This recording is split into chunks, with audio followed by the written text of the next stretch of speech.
Welcome back to Eruptz. If you looked at the photos taken on White Island at exactly 2:10 p.m. on December 9th, 2019, you'd see smiling tourists posing near a volcanic crater, their bright yellow helmets and gas masks dangling casually at their sides. The sulfurous steam rising behind them looked dramatic, but not dangerous. Just another photo op on what was supposed to be the adventure of a lifetime. But if you scrolled to the next photo, taken just 60 seconds later, you wouldn't see anything at all. Because at 2:11 p.m., those tourists, their guides, and everyone else standing on that crater floor were engulfed by a superheated cloud of ash, steam, and rock traveling at over 100 miles per hour.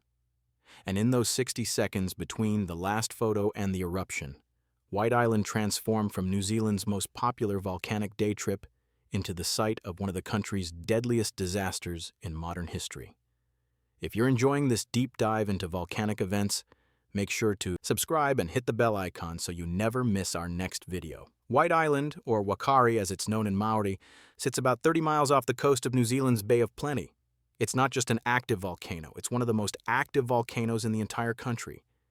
The island itself is actually just the tip of a massive underwater volcanic system, with about 70% of the volcano submerged beneath the ocean. What you see above water is essentially the summit of a much larger monster lurking below. For decades, Whakaari had been a bucket list destination for thrill seekers and geology enthusiasts. Tour operators offered daily helicopter rides and boat trips to the island, where visitors could walk directly onto the crater floor and witness active volcanic vents up close. It was raw, it was real, and yes, it was risky. But that was part of the appeal. The island had no permanent inhabitants, no infrastructure beyond a few monitoring instruments, just steam, sulfur, and the ever-present reminder that you were standing on top of something alive and unpredictable. The volcano had erupted before, sometimes violently. But for years, it had settled into a pattern of steady fumarolic activity. Steam vents hissed, acidic pools bubbled, tourists came and went, and life continued. December 9th, 2019 started like any other summer day in New Zealand. The Ovation of the Seas, a massive Royal Caribbean cruise ship, had docked in Tauranga early that morning. Among the thousands of passengers were families, couples, and groups of friends eager to explore the region.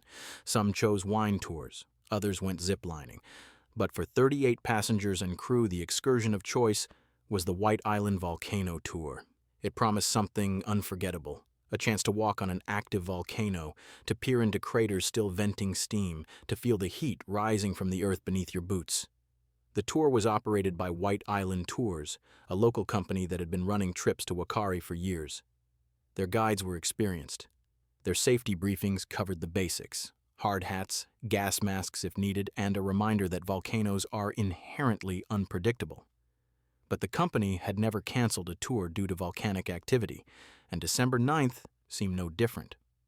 That morning, GeoNet, New Zealand's geological monitoring agency, had the volcanic alert level for Whakaari set at level 2. That meant moderate to heightened volcanic unrest, not an eruption but not dormant either. It was the same level the volcano had been at for weeks. There were no immediate red flags, no evacuation orders, no warnings that said stay away. By mid-morning, 2 tour groups had already departed for the island. One group traveled by helicopter. The other, which included the Royal Caribbean passengers, took a boat operated by White Island Tours. The boat ride took about 90 minutes, cutting through the choppy waters of the Bay of Plenty. As the island came into view, passengers could see the plumes of steam rising from the crater. It looked alive, it looked exciting. For many, this was the highlight of their entire vacation. The boat anchored offshore. Passengers were ferried to the island's small jetty in smaller inflatable vessels. Once on land, they were given hard hats and a quick safety talk. Then the group began the short walk toward the crater floor. The trail to Whakaari's crater floor isn't long, maybe 10 or 15 minutes from the landing area. But every step takes you deeper into a landscape that feels more alien than earthly. The ground beneath your feet is a mix of loose volcanic rock, ash, and sulfur deposits that crunch with every footfall. Steam vents hiss and sputter along the path. The air smells sharp, acidic, like rotten eggs mixed with chemicals. It stings your nose and throat even before you reach the active zones. For first-time visitors, it's overwhelming in the best way. This isn't Yellowstone with its wooden boardwalks and safety railings. This is raw geology. No barriers, no restrictions, just you, your guide, and a volcano that could theoretically erupt at any moment. But it won't, right? It hasn't in years. By around 2:00 p.m., 2 separate tour groups were on the island simultaneously. The larger group, which included most of the Royal Caribbean passengers, had made it down to the crater floor. The smaller helicopter group was still near the landing area, preparing to descend. The guides led the main group across the crater, pointing out features of interest. There, a fumarole releasing superheated steam.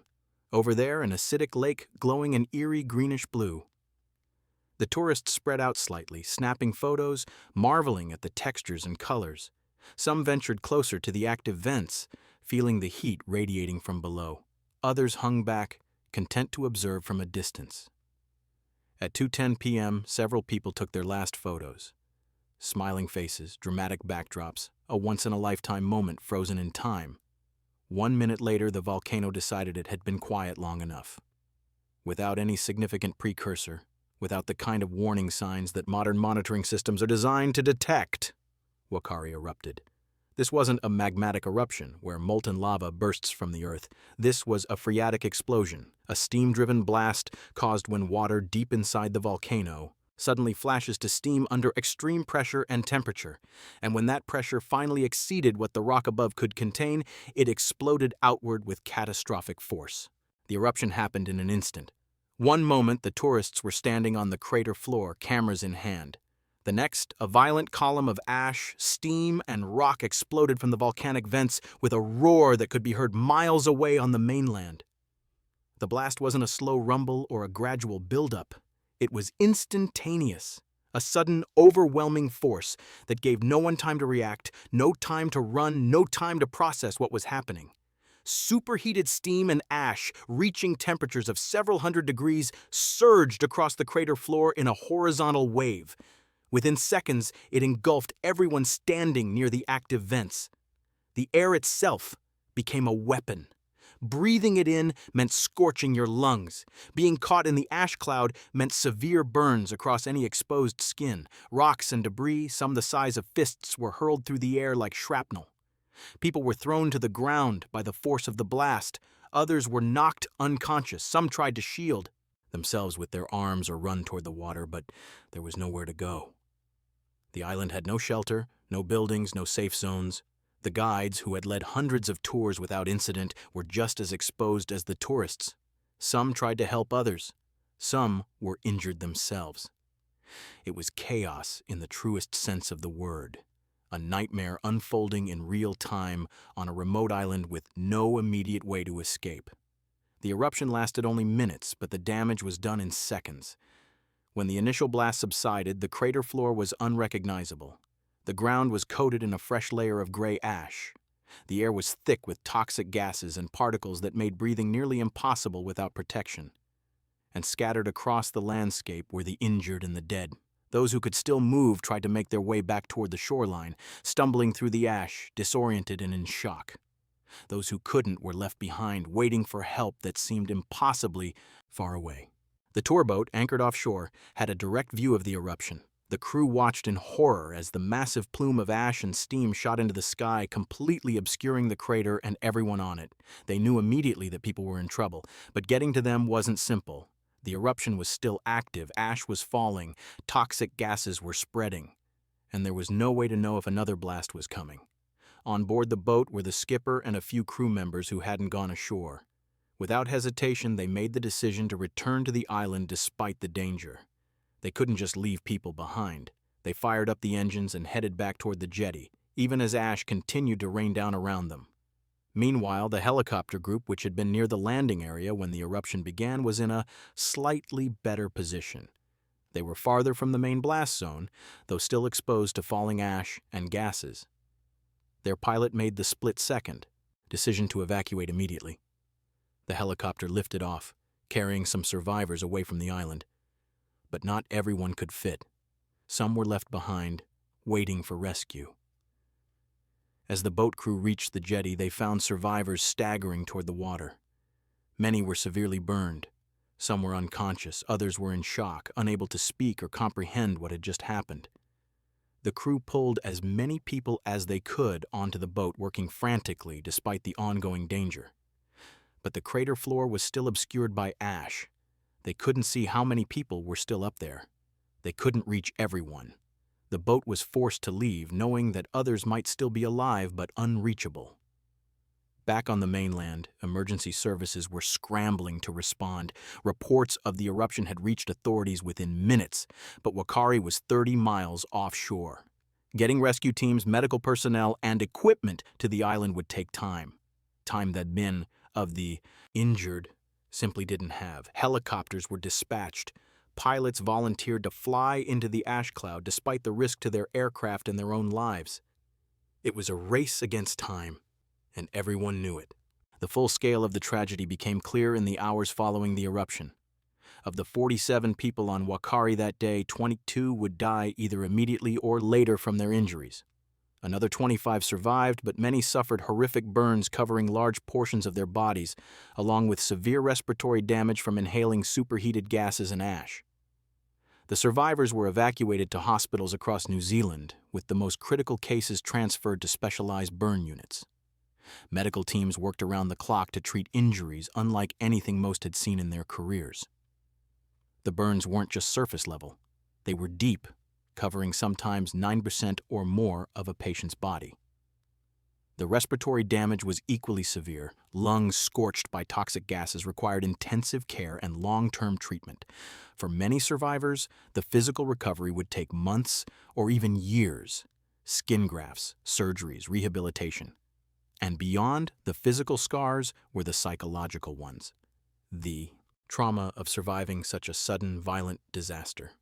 The guilt of having survived when others didn't. The fear and the flashbacks. On the island itself, 6 bodies remained. The conditions were too dangerous for immediate recovery. Volcanic activity was still unstable. Toxic gases lingered in the air. Rescue teams couldn't risk sending people back onto the crater floor until they were certain another eruption wasn't imminent. For the families of those who died, the wait was agonizing. Days passed before recovery operations could safely proceed. When they finally did, teams worked under extreme conditions, wearing full protective gear and constantly monitoring volcanic activity. The bodies were eventually recovered, but the emotional toll on everyone involved, from rescue workers to families to the broader New Zealand community, was immeasurable. This wasn't a distant tragedy. It was personal. Many of the victims were international tourists, but some were New Zealanders. The guides were locals, people who had dedicated their lives to sharing the beauty and power of their country's geology with visitors. Now, they were gone. In the wake of the disaster, the difficult questions began. How did this happen? Why were tourists allowed on an active volcano? Who was responsible? The legal and ethical fallout was immediate and complex. WorkSafe New Zealand, the country's workplace safety regulator, launched an investigation into the tour operators and other parties involved. Their focus was on whether adequate safety measures had been in place, whether the risks had been properly communicated, and whether the decision to allow tours on December 9th had been reasonable given the known volcanic activity. The investigation found that while GeoNet had rated Whakaari at Alert Level 2, indicating heightened unrest, this level had been in place for weeks. There was no specific warning that an eruption was imminent. In fact, phreatic eruptions like the one on December 9th are notoriously difficult to predict. They can happen with little to no precursor signals, no earthquakes, no ground deformation, just sudden, catastrophic release of pressure. But that didn't absolve the tour operators. The question became, should tours have been running at all on an active volcano rated at Alert Level 2? In November 2020, WorkSafe filed charges against 13 parties, including White Island Tours, the owners of the island, and several government agencies. The charges alleged failures to ensure the health and safety of workers and visitors. The legal process stretched on for years. Some parties pleaded guilty, others defended their actions, arguing that they had followed existing guidelines and that the eruption was an unforeseeable natural disaster. In 2023, a court found several parties guilty, including the tour operators and the island's management company. Fines were imposed, though no amount of money could undo the loss. For the survivors and families, the court proceedings were about more than just accountability. They were about acknowledgement that something had gone wrong, that more could have been done, that their loved ones' deaths weren't simply an unavoidable act of nature, but the result of decisions made by people. Today, Whakaari remains off-limits to the public. No tour operators run trips to the island. No helicopters land on its shores. The volcano continues to steam and vent, monitored remotely by GeoNet, but it does so without human visitors. The crater floor where tourists once walked, where they took photos and marveled at the raw power beneath their feet, is now a restricted zone. A memorial to what happened and a reminder of what could happen again. The disaster fundamentally changed how New Zealand thinks about adventure tourism and volcanic risk. It sparked conversations not just in New Zealand but around the world about the ethics of allowing tourists onto active volcanoes, the responsibilities of tour operators, and the limits of what can be predicted in volcanic systems. Other volcanic tourist destinations, from Mount Vesuvius to Mount Etna to volcanoes in Hawaii and Indonesia, took notice. Some tightened their safety protocols. Others reevaluated their risk assessments and communication strategies with visitors. Volcanic alert systems were scrutinized.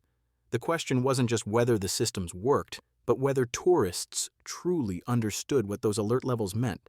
Level 2 might sound manageable to the average person, but in volcanic terms, it means the volcano is restless, unstable, and capable of erupting with little warning.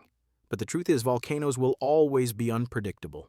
You can monitor them with seismographs and gas sensors, you can study their patterns and eruption histories, you can make educated guesses about when they might erupt. But you can never eliminate the risk entirely. Phreatic eruptions, like the one that devastated Whakaari, are especially treacherous because they often give no warning at all. No telltale earthquakes, no changes in gas emissions, just sudden, violent release. For the survivors of Whakaari, life has moved forward, but it will never be the same. Many have undergone dozens of surgeries. Some are still in treatment years later. Many have shared their stories publicly, honoring those who died and raising awareness about the realities of surviving such trauma. Some have struggled with survivor's guilt, asking themselves why they lived when others didn't. The psychological scars run as deep as the physical ones. For the families who lost loved ones, December 9th is a date that will forever carry unimaginable pain. But it's also a date that reminds us of the power of nature, the fragility of life, and the importance of respecting the forces we cannot control. Whakaari didn't erupt because it was angry or because someone made a mistake that caused the eruption itself. It erupted because that's what volcanoes do. They are dynamic, unpredictable, and ultimately indifferent to human presence. The tragedy of White Island is that so many people were in the wrong place at the worst possible time. And the lesson, if there is one, is that some adventures come with risks that cannot be managed away, no matter how experienced the guides or how careful the planning. The island stands there still, steaming quietly, a monument to both the allure and the danger of getting too close to the Earth's raw power. If this story moved you, please consider subscribing and sharing this video. These stories matter, and your support helps us continue telling them.